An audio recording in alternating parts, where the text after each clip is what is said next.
말씀으로 하루를 시작하는 아침을 여는 묵상의 자리에 올라오신 여러분을 주님 이름으로 환영하며 축복합니다. 여러분, 백왕흑귀라는 사자성어를 들어보신 적이 있으신지요? 뜻인즉 흰 백, 갈왕, 검을 흑, 돌아올 귀. 백으로 갔다가 흑으로 돌아온다라는 말로써 처음과 끝이 다르다는 의미를 가집니다. 우리는 주변에서 이렇게 처음과 끝이 다른 사람들을 종종 발견하게 되죠. 오늘 저희가 함께 읽은 본문에서도 처음과 끝의 모습이 다른 한 사람을 발견하게 됩니다. 바로 이스라엘의 왕 사울이죠. 본문 3절은 사무엘의 죽음을 언급하며 이야기를 시작합니다. 사무엘이 죽었으므로 온 이스라엘이 그를 두고 슬피 울며 그의 고향 라마에 장사하였고 사울은 신접한 자와 박수를 그 땅에서 쫓아내었더라. 이미 사무엘상 25장에서 사무엘은 죽었습니다. 그렇습니다. 지금 본문은 사무엘의 죽었던 시점을 회상하며 당시 사울의 모습을 이야기하고 있는 것이죠. 사무엘이 죽었을 당시 온 이스라엘은 슬피 울며 사무엘을 그의 고향 라마에 장사합니다. 그리고 사울은 그동안 많은 실수를 범하였지만 자신에게 하나님의 말씀을 전하며 바른 길로 인도하였던 사무엘의 죽음 앞에 다시금 마음을 다잡고 신접한 자와 박수를 그 땅에서 쫓아내죠. 이러함은 하나님의 말씀인 신명기 18장 9절로 14절에 대한 행동으로 하나님은 말씀을 통해서 하나님이 주시는 땅에 들어가거든 너는 그 민족들의 가증한 행위를 본받지 말되 그의 아들이나 딸을 불 가운데로 지나게 하는 자나 점쟁이나 길흉을 말하는 자나 요술하는 자나 무당이나 진언자나 신접자나 박수나 초혼자를 너희 가운데 용납하지 말라. 다시 말해 귀신의 힘을 빌어 장래의 일을 알려주거나 길흉 화복을 점치는 자들을 그 땅에서 쫓아내라는 명령을 내리시고 사울은 지금 그 말씀에 순종하고 있는 것입니다. 그런데 시간이 얼마나 지났을까요? 블레셋 사람들이 수넴에 이르러 진을 치고 이스라엘을 공격하려고 하자 사울은 온 이스라엘을 모아 길보아에 진을 치게 합니다. 수넴에 진을 친 블레셋 군대를 보자 사울 오늘 어떻게 행동합니까? 성경은 두려워 마음이 크게 떨리게 되었다 말합니다. 이에 사울은 하나님께 나아가 묻습니다. 하나님 어떻게 해야 합니까? 나가서 싸워야 할까요? 아니면 후퇴해야 할까요? 그들을 이스라엘의 손에 넘기시겠습니까? 아마도 이렇게 질문했겠죠. 그러나 이러한 사울의 질문 앞에 하나님께서는 꿈으로도 우림으로도 선지자로도 대답하지 않으십니다. 전쟁이라는 긴급한 문제 앞에 사울은 하나님께 질문했지만 하나님은 대답하지 않으셨죠. 하나님께서 그를 버리셨기 때문입니다. 대답하지 않으시는 하나님 앞에 사울의 반응은 이전 사무엘의 죽음 앞에 선포하고 행동하였던 모습과 180도 다른 모습을 보입니다. 바로 신하들에게 신접한 여인을 찾게 하고 자신의 신분, 하나님의 기름 부음을 받은 왕임을 상징하는 왕복을 과감히 벗어버린 채 다른 옷을 입고 변장하여 밤에 신접한 여인을 찾게 됩니다.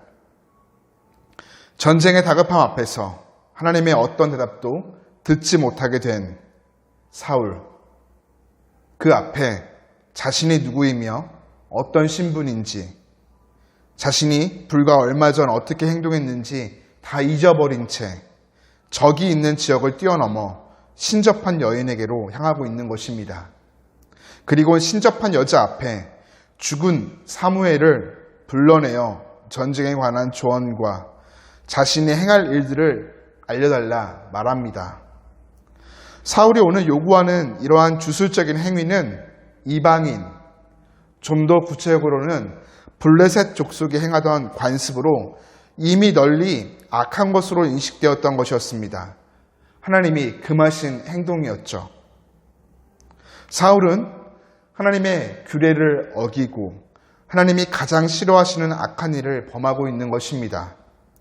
신접한 여자는 사울이 원하는 이러한 주술 행위가 사울에 의하여 이 땅에서 금지된 것임을 다시 한번 말하며 이런 행위를 함으로 자신을 죽음에 빠지게 하고자 하느냐 항의하지만 사울은 여호와의 이름으로 맹세하며 이르되 죽은 자를 불러내어 장례일을 점쳐달라 말합니다. 이것은 마치 하나님의 이름을 걸고 간음을 하고 있는 것과 같은 것입니다. 하나님의 신부로서 남편 대신 하나님을 걸고 우상 앞에 나아가 간음하는 행위인 것이죠.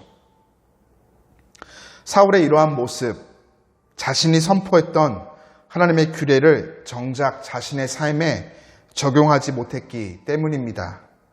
무엇보다 하나님보다 다른 것을 더 중요하고 가치 있게 생각했기 때문이죠. 자신의 생명, 전쟁, 국가와 자신의 권위들.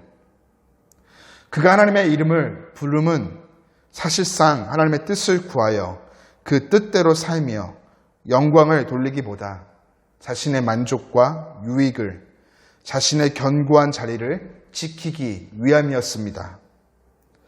사랑하는 교회 여러분, 오늘 사울의 이러한 모습을 보시면 무엇이 느껴지십니까? 저는 거룩한 부담감, 두려움, 경외하는 마음이 찾아옵니다. 말씀을 내 삶에서 온전히 적용해야 함을 알기에, 다른 것보다 인생에서 하나님께 최고의 가치를 둬야 하는 것을 알고 있기에, 기도의 자리 앞에서 내가 원하는 것, 바라는 나의 유익과 만족이 아닌 하나님의 뜻과 그 뜻을 이루기 위한 삶을 살아가는 것을 구해야 함을 알고 있기에, 하나님께서 이 모든 것을 바라고 계시기에 하나님께 버림받은 사울과는 다른 삶을 살아가야 함을 알기 때문이죠. 한편으로 이러한 거룩한 부담감과 두려움, 경외하는 마음이 있다는 것에 감사함이 있습니다.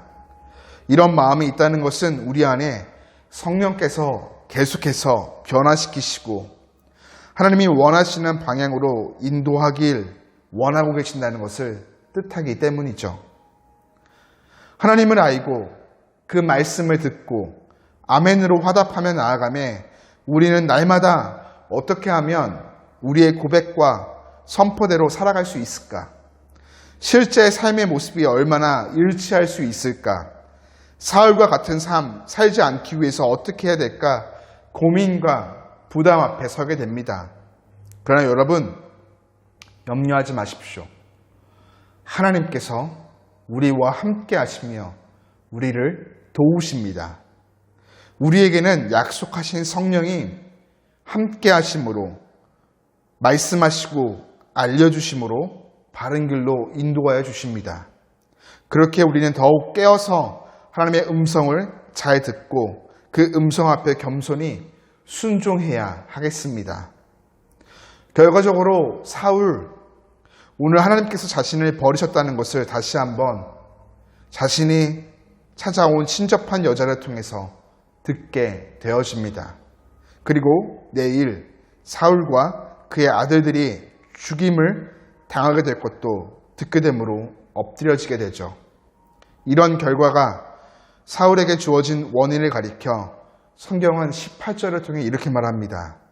내가 여호와의 목소리를 순종하지 아니하였기에. 그렇습니다.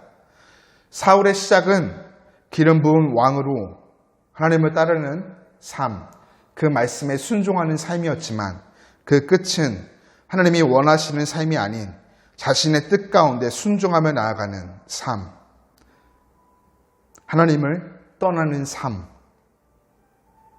역사 속에서 패역한 왕, 몰락한 가문으로 끝을 맺게 됩니다.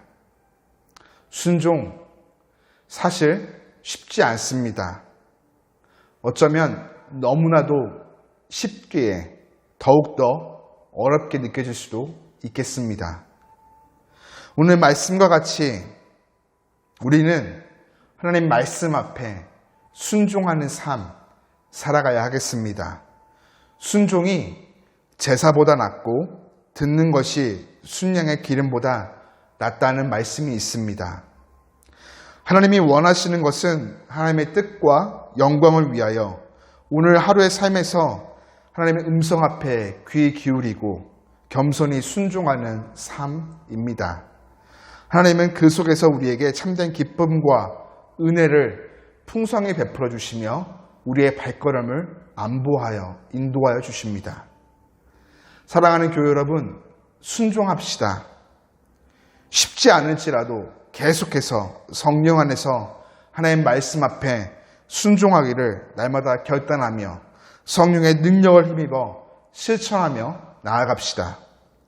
오늘도 주어진 삶의 자리에서 우리 모두가 하나님 말씀 앞에 귀를 기울이고 순종하며 살아가는 축복된 자가 되기를 예수 그리스도의 이름으로 간절히 축복합니다.